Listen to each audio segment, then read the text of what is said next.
If you don't like losing money but still transfer crypto, then follow these steps to get it right. First things first, let's grab your USDT deposit address from Binance. Log in to Binance, head to Wallet, then Spot Wallet or Funding Wallet. Search for USDT and hit Deposit.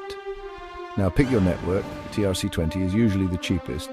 Copy that deposit address. Got it? Great. Now open your SafePal Wallet app. Select USDT, tap Send, and paste the deposit address from Binance. Make sure to select the same network, TRC20, ERC20, or BEP20, that you picked on Binance. Enter the amount of USDT you want to send, hit Confirm, and approve the transaction. And now we wait. Your USDT should show up in your Binance wallet in just a few minutes, but it might take a bit longer depending on network traffic. Double-check your SafePal transaction history to keep an eye on the status. Remember, always select the correct network and double-check that deposit address. And hey, make sure you have enough gas fees in your SafePal wallet to cover the transaction. If your funds don't arrive within an hour, check the transaction status on a blockchain explorer like Transcan or Etherscan.